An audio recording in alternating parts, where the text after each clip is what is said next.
गिरी और शुआन। बहुत समय पहले निकोबार में अर्ग नाम का एक आदमी था।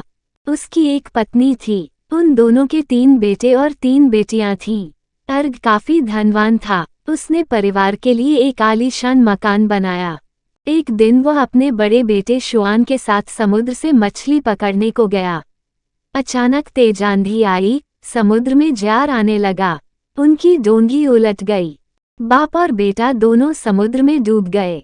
जब पिता डूब रहा था तो लड़का डोंगी के ऊपर सरक आया और चिल्लाया, मेरे पिता मर गए हैं। हाय, मैं क्या करूं? मैं घर कैसे जाऊंगा? तभी एक हलेल उसके सामने आई। मेरी पीठ पर बैठो, मैंने रास्ता देखा है। हेल ने कहा। हलेल बहुत बड़ी मछली होती है। उसे सागर की रानी कहा जाता है। यद्यपि शुआन को उससे कुछ डर लगा, लेकिन वो हिम्मत करके उसकी पीठ पर बैठ गया। हल उसको मंजिल की ओर ले चली। उसे देखकर समुद्र के सभी जीव डरकर भागने लगे। उड़ने वाली मछलियां इधर उधर उड़ गईं। शार्क गहरे सागर में उतर गई। समुद्री सांप तलहटी की रेत में जा छिपे। डॉल्फिनें तेजी के साथ दूर तैर गईं। तैरते तैरते वे हलेल के देश में जा पहुंचे।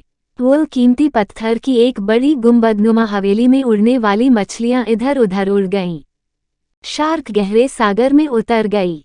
समुद्री सांप तलहटी की रेत में जा छिपे। डॉल्फिनें तेजी के साथ दूर तैर गईं। तैरते तैरते वे हलेल के देश में जा पहुंचे। वो कीमती पत्थर की एक बड़ी गुंबदनुमा हवेली में रहती थी। उसकी दीवारें लाल मूंगे से बनी थीं। घर के अंदर नल की बेटी गिरी बैठी थी। शुआन वहां खूबसूरत गिरी की सेवा में रहने लगा। तुम्हें क्या क्या काम आता है? गिरी ने पूछा। मैं जंगल से नारियल इकट्ठे कर सकता हूँ, शुआन बोला। इससे क्या? नारियल यहाँ होता ही नहीं है, गिरी ने कहा। मैं नाव बना सकता हूँ। नाव की हमें क्या जरूरत है? कुछ और बताओ। मैं बर्छी से मछलियाँ मार सकता हूँ। तुम ऐसा कुछ नहीं करोगे, गिरी तेज स्वर में बोली। हम मछलियों को प्यार करते हैं। मेरे पिता मछलियों के राजा हैं। अब तुम मेरे बालों में कंघी करो, गिरी ने शुआन को आदेश दिया। शुआन उसके बालों में कंघी करने लगा। वो वहां रहता रहा। दोनों आपस में खूब हंसी मजाक करते। कुछ समय बाद दोनों में प्रेम हो गया और उन्होंने परस्पर विवाह कर लिया। गिरी के पास दर्पण नहीं था। उसने शुआन से एक दर्पण लाने को कहा। मेरे घर में एक दर्पण है, शुआन बोला, लेकिन मैं वहां जाऊंगा कैसे? इसमें क्या है, मैं तुम्हें वहां पहुंचा दूंगी। तुम मेरी पीठ पर बैठो, मैं तुम्हें किनारे पर छोड़ देती हूँ, गिरी ने कहा। गिरी शुआन को लेकर किनारे पर आ गई।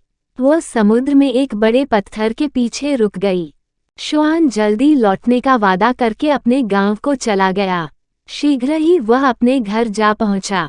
शुआन को देखकर उसकी मां को विश्वास ही नहीं हुआ कि वह जिंदा है। उसके जीवित लौट आने की खबर सुनकर गांव के सारे लोग उसे देखने को उमड़ पड़े। उसने सबको हलेल वाली घटना सुनाई और गिरी के साथ अपने विवाह की बात बताई। लोग उसकी बातों पर हंसने लगे। उसकी सारी बातें उन्हें गप लगीं। शुआन को उनके रवैये से बड़ा दुख हुआ। उसने दर्पण उठाया और घर से भाग खड़ा हुआ। गांव के लोग अनपढ़ और अंधविश्वासी थे। समुद्र में डूबने के वर्षों बाद वापस लौटे शुआन को वे उसका भूत समझ रहे थे। जब वो दर्पण उठाकर भागने लगा तो उनका संदेह विश्वास में बदल गया। उन्होंने उसका पीछा किया और बर्छियों से उस पर वार किया। बरहछियों ने भागते हुए शुआन के पूरे शरीर को बींध डाला। वो मर गया। उधर सागर में मूंगे की पहाड़ी के पीछे रुकी गिरी उसकी प्रतीक्षा करती रही, लेकिन वो गिरी के पास तक नहीं पहुंच पाया। अक्सर ही चांदनी रातों में मछुआरे सागर में दर्द भरी आवाजें सुनते हैं। उन्हें लगता है जैसे कोई स्त्री लंबे समय से अपने पति के इंतजार में सिसक रही हो। वे लोग जिन्हें गिरी की कहानी नहीं पता, इन आवाजों पर आश्चर्य करते हैं।